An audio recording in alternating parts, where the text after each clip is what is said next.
हाय दोस्तों, मैं अनिल आप सभी का आपके अपने चैनल में स्वागत करता हूं। आइए हम सभी एक प्रश्न देखेंगे जो कि बिहार बोर्ड के एनुअल एग्जाम में पूछा गया है। प्रश्न है, निम्नलिखित यौगिकों की संरचनाएं चित्रित कीजिए। है ना। इसमें कहता है कि यौगिक का नाम दिया गया है और इनकी संरचना को चित्र के साथ दिखाना है।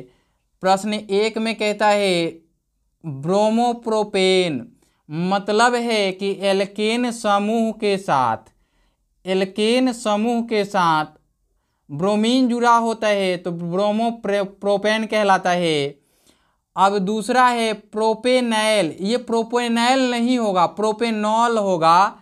है ना। इसका हम बता देंगे आपको। ठीक है। बाकी ये है प्रोपीन, ये प्रोपीन ENE जुड़ा हुआ है, ये अल्कीन है। फिर है चौथा बेंजीन, ये चौथा बेंजीन है, एरोमेटिक यौगिक है। पांचवा हेक्सेन, एन जुड़ा हुआ है, ये एल्केन यौगिक है। तो आइए इनका उत्तर पढ़ते हैं हम। इनका उत्तर जानने के लिए हम देखते हैं, पहले तो हम इसका देखेंगे, किसका, ब्रोमोप्रोपेन का।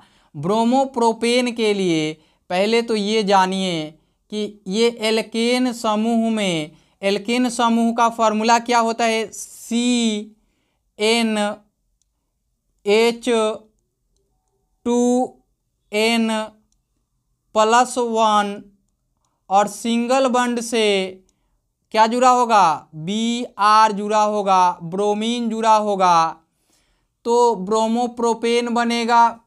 3 कार्बन परमाणु होने के कारण यहाँ पे प्रोपेन दिया गया है। तो प्रोपेन के लिए आप जानते हैं कि प्रोप जो होता है उसमें 3 कार्बन परमाणु होते हैं। क्या होता है, PROP। ये जो होता है कार्बन की संख्या, है ना, C की संख्या कितनी बताती है, 3 बताती है ना। कार्बन का नंबर कितना बताता है, 3 बताता है, ये वाला 3 होगा।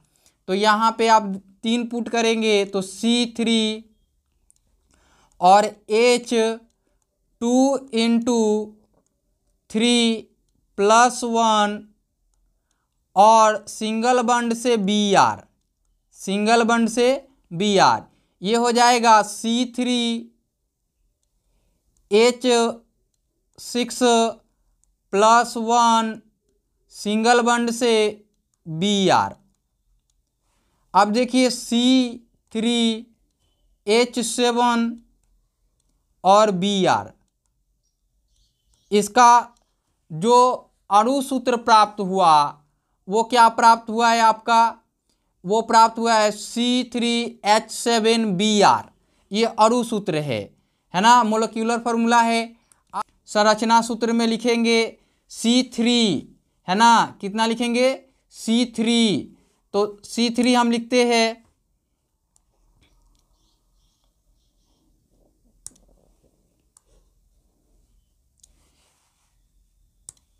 या हम C3 लिखते हैं 1 2 3 और इसमें हम एक सिंगल बंड से Br जोड़ देते हैं और ये हो गया, सिंगल बंड से H जुड़ जाएगा, सिंगल बंड से H जुड़ जाएगा। तो देखिए ये हुआ H, यहाँ भी हुआ H, यहाँ भी हुआ H, यहाँ भी हो गया H, यहाँ भी हो गया H, यहाँ भी हो गया H, यहाँ भी हो गया H। आपको पता चल गया कि कार्बन की संख्या 3 है, तो यहाँ 1 2 3 हो गई। हाइड्रोजन की संख्या 7 है, तो यहाँ पे पहले में 3, दूसरे में 2 5, तीसरे में 2 7 और ब्रोमीन सिंगल बंड से जुड़ा हुआ है। ये पहले का समाप्त हुआ। अब दूसरे का देखते हैं।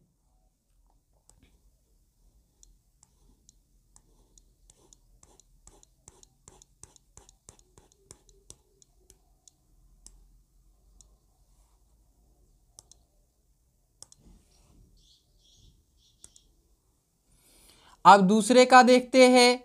दूसरा कहता है कि प्रोपेनैल, प्रोपेनैल नहीं प्रोपेनल पढ़ेंगे। हम क्या पढ़ेंगे इसमें, ये लिखेंगे प्रोपेनॉल,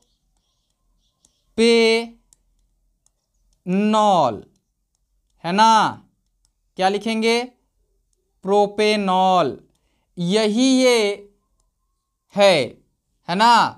तो हमें इसका प्रोपेनॉल का लिखना है। नॉल किसमें, ऑल किसमें जुड़ता है, ये है प्रोपेन, है ना,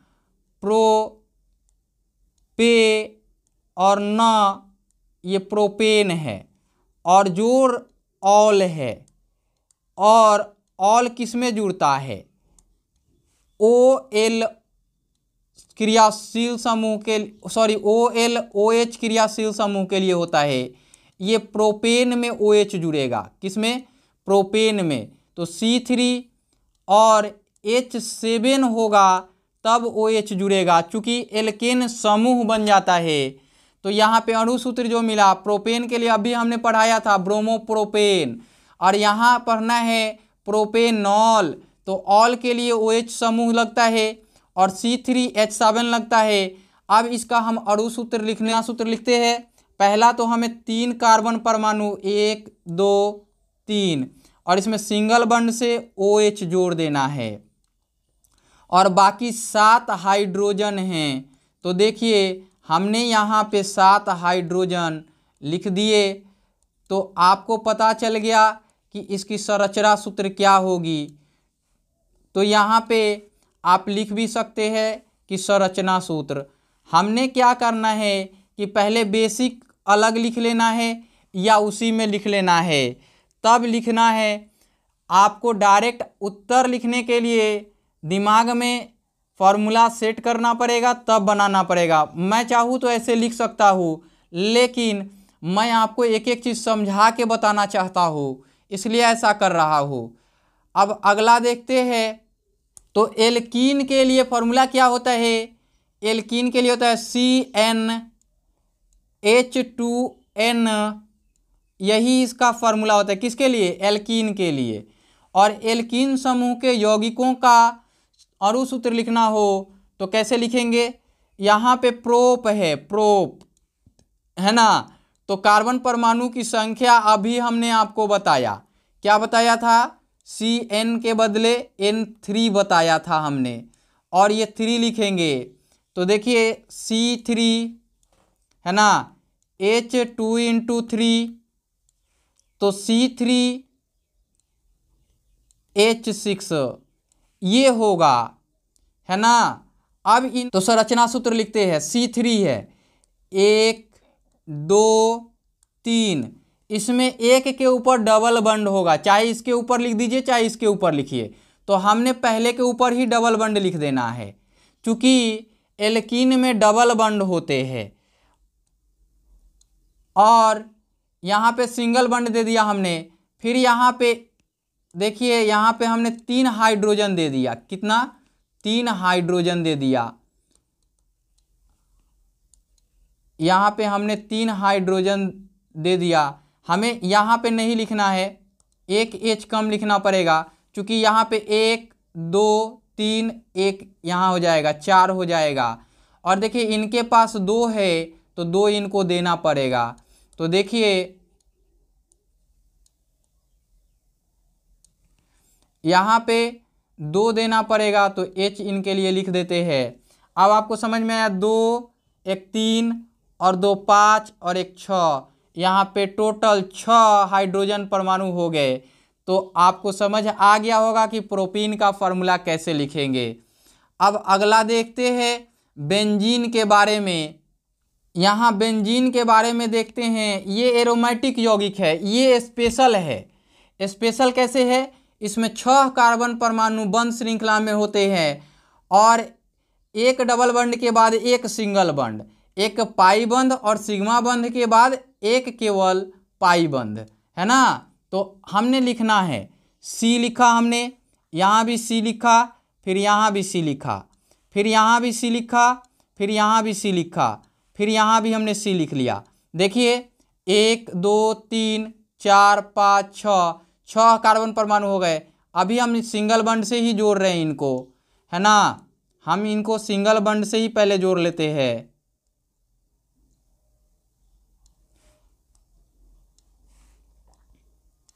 यहाँ सिंगल बॉन्ड से हो गया। अगर हमने यहाँ डबल बॉन्ड देना है, यहाँ डबल बॉन्ड देना है, तो यहाँ भी फिर डबल बॉन्ड होगा, फिर यहाँ डबल बॉन्ड होगा, और इनके पास हाइड्रोजन 1, फिर इनके पास भी हाइड्रोजन 1, फिर इनके पास भी हाइड्रोजन 1, फिर इनके पास भी हाइड्रोजन 1, फिर इनके पास भी हाइड्रोजन 1, यहाँ हम लिख देते हैं इनके लिए, फिर इनके पास भी हाइड्रोजन 1। अब काउंट कीजिए, यहाँ पे 1 2 3 4, 2 3 4, 1 2 2 4, 2 3 4, 1 2 2 4, यानी कि सभी कार्बन परमाणु के पास कितने हैं, 4 संयोजकता हो गए और 6 हाइड्रोजन परमाणु कार्बन परमाणु से जुड़ गए। ये बेंजीन का फार्मूला हुआ। अब देखिए, अब हमने यहाँ हेक्सेन के बारे में, हेक्सेन हमने बताया कि ये एल्केन समूह का है। एल्केन समूह का फार्मूला होता है CnH2n और +2। तो एल्केन का है तो यहाँ पे 2 हम इसलिए लिख रहे हैं कि यहाँ पे कोई भी क्रियाशील समूह नहीं है। यहाँ पे ब्रोमो क्रियाशील था, यहाँ ऑल OH क्रियाशील था, तो यहाँ पे +2 लिखना अनिवार्य है। तो चलिए, हमने हेक्सेन के बारे में, हेक्स के लिए क्या होता है, Cn, n कितना होता है, 6 होता है, तो C6H2 × 6 और +2, यहाँ हो जाएगा C6H12 +2, ये हो जाएगा C6H14। आपको दिख गया कि 6 कार्बन परमाणु और 14 हाइड्रोजन परमाणु एक साथ जुड़े हुए हैं, तो हमने लिखना है ना।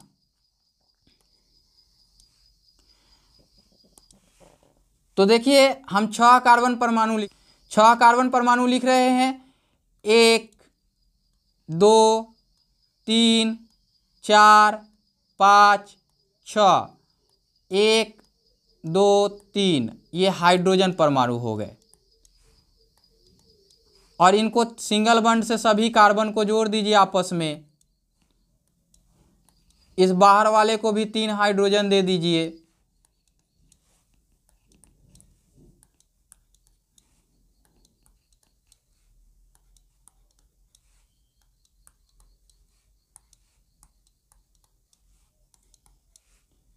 बाकी के ऊपर 2-2 आपने लिख दिया, तो ये हो गया हेक्सेन का फार्मूला। ये हेक्सेन बन गया। इस वीडियो में इतना ही, फिर मिलते हैं दूसरे वीडियो में।